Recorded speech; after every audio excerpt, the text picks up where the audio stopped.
Hi, my name is Kieran. I'm a fourth year health sciences major with a minor in psychology. Today, I will be presenting a cultural analysis on trans people living in the United States. This analysis starts off with a brief overview of trans-related terms. I'll explain my reasoning for choosing this population.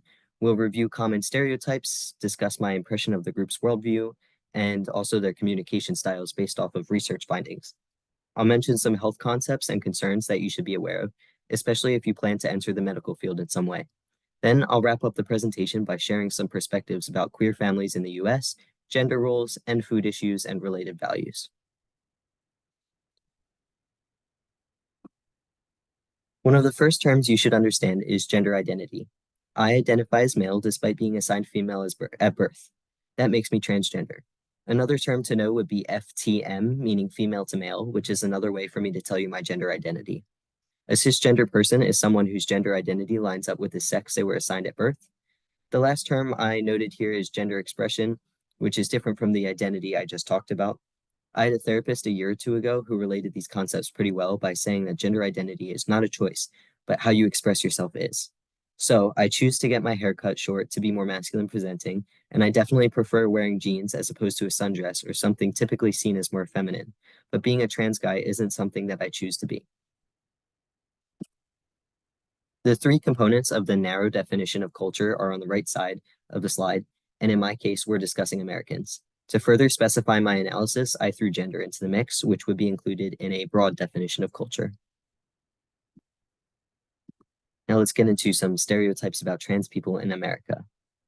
This information is taken from a 2019 article in the journal Self and Identity. Psychologists from Rutgers University studied gender stereotypes pertaining to trans and cisgender people. In the first study, they asked participants to name some stereotypes about the trans community and stereotypes about groups they're a part of. For the second study, they took those results and asked trans women, trans men, cis women, and cis men to rate the validity of those stereotypes. The table I put here includes information from the two tables in the article. For cis men, there were words like athletic, masculine, and assertive, and then words like emotional, feminine, and caring to describe cis women. The way those people see themselves lined up pretty well with how the other groups perceive them.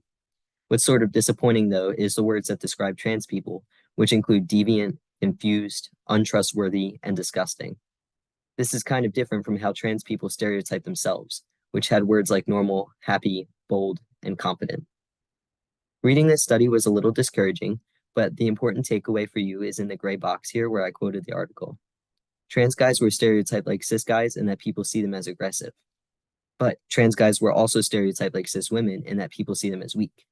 And then they were stereotyped like trans women in that people think they're mentally ill. That crossover between groups of people, or ambiguity, as the article says, can actually make stigmas about trans people worse than they already are, and it can also be pretty invalidating. This is more information from the article that was discussed on the previous slide. So it only talks about how the general population sees trans people and how trans people see themselves. To figure out which stereotypes were more accurate and which were consistent and inaccurate, I put the words only used to describe trans people, and I circled words that the general population used to describe just trans people, but that trans people disagreed with. The two stereotypes that were culturally and individually consistent were mentally ill and confused. Cis people see trans people that way, and trans people see themselves that way. This suggests that confusion and mental illness are accurate stereotypes for trans people living in America. The pretty obviously inaccurate stereotypes are disgusting and deviant. The article gave an example of the general population seeing trans women as deviant, and that there's a misconception that that cis men would transition so that they could go into women's bathrooms. Why anyone would put themselves through such huge changes as a medical transition just to be a creep is beyond me. It's just a lie used to ostracize trans people. I took those findings and I thought about them in terms of generalization. Initially, I didn't want to think that trans people are confused or mentally ill, but then I sort of reframed the words in a less negative light. It makes sense to me that trans people could be confused now. I was very confused in the years leading up to my transition. I was raised as a girl, and as my grandma puts it, I acted more feminine sometimes to try to please the people around me and to fit in more. But the inevitable happened, which was that I became more and more uncomfortable with my body and the fact that people saw me as something I'm not. I wasn't familiar with the trans community, so of course I was confused about how upset I was getting. And as for mental illness, that makes sense if you think about the history of trans people in terms of medicine. The DSM-5 was the first edition to state that being trans isn't an illness. If everyone makes you think you're weird or unwell for being who you are for so long, then yeah, you might start to think there's a possibility you're mentally ill. When we get to the food analysis, I'll mention a quote from a study participant struggling to pay for his transition while also affording food, which leads a lot of trans people to become depressed and anxious. And those two things are also mental illnesses. With that said, I think the confusion and mentally ill stereotypes might not be too overgeneralized. Now we'll look at the different aspects of how people behave based on their culture's overarching beliefs. Queer worldview information was taken from a 2020 article published in the journal The Counseling Psychologist. These researchers interviewed queer young adults about culture in the LGBTQ plus community, and those conversations included discussions of collectivism and individualism. They found evidence for queer culture being collectivistic and that we're a support system for each other, and we work together in the past and present for rights. I like that one participant said we're a chosen family. The middle circle diagram is how the researchers tried to show that we also have an individualistic component to our culture, because each person goes through their steps of identity development on their own, like coming to terms with who you are, and that progresses outward to connecting with others like yourself. I put my thoughts in the top right cloud about how we all get together for pride festivals to honor members of the queer community that came before us and fought for our rights. A well-known activist is Marsha P. Johnson, who advocated for queer rights during the Stonewall riot and elsewhere. I got information about the American worldview from a different study. I made this chart from quotes in that 2019 article that was published in the journal Current Psychology. Those researchers determined that Americans are usually pretty individualistic in their culture. Here's a chart that I made about information from the two studies that I just talked about that dealt with worldview. So it looks like trans people in America have a mix of worldview perspectives that emphasize the self and also values community. Communication holds significance to trans people in a few ways.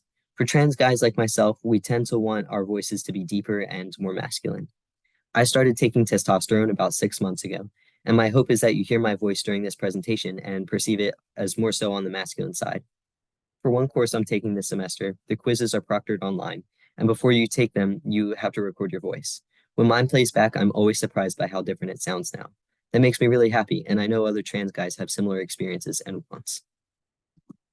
So going off of that, one study I found looking at voice and nonverbal communication influences on perceived masculinity found that women are perceived to speak at a higher pitch than men.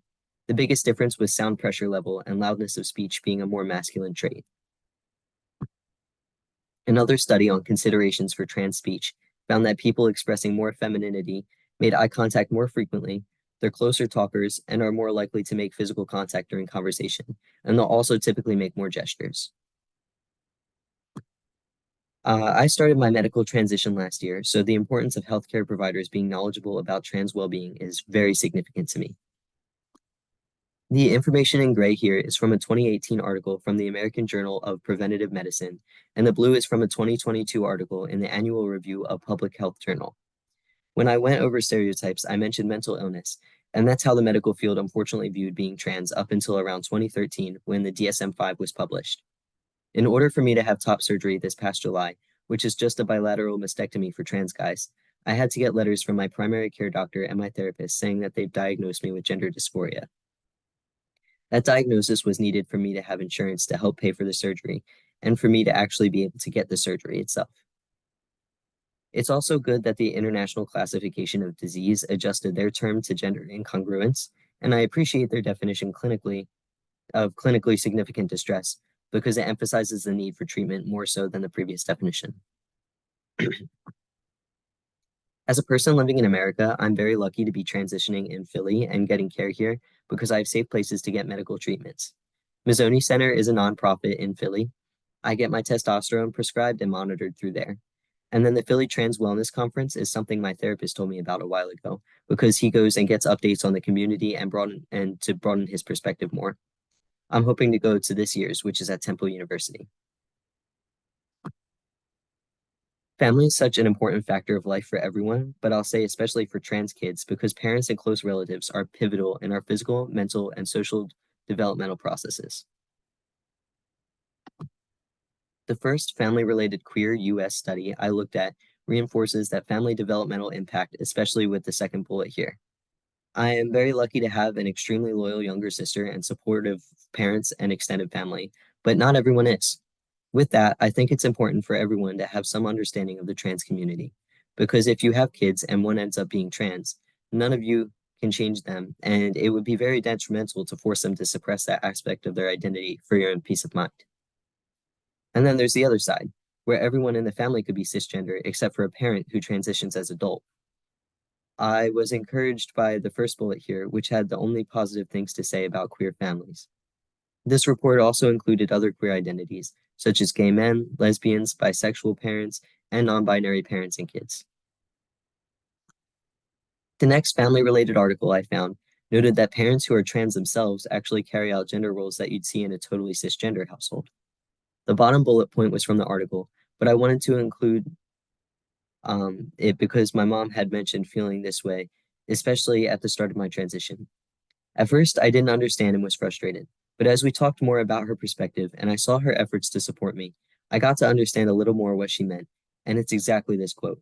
She raised who she thought was a little girl, and she had hopes for my future that needed to be adjusted over time based on the truth that I told her at 18 years old. Luckily, she found an online support group for relatives of trans people, and she has learned so much and found a good deal of support for herself too. Now we can shift to a less sappy topic, which is food and its integration into queer culture. I made this chart based off of statistics from a 2019 article on food insecurity among trans people in the US. It was published in the Journal of Transgender Health. Just by glancing at it, you can see that there's a significant disparity between the trans experience and the general population in terms of poverty and unemployment, both of which impact a person's sense of food security. The article suggested a few causes for food insecurity for trans people in America, especially in the southeastern states. The most heartbreaking part of this financial struggle to me is on the next slide, though. This quote is from a trans guy in the study who is struggling to afford hormone therapy and basic needs like food. This really showed me how much the trans community values having the ability to medically transition. It makes sense because it's a process of becoming more yourself. I'll wrap up this presentation now and hope the weight of his statement really stays with you, especially upon your interacting with trans people in the future.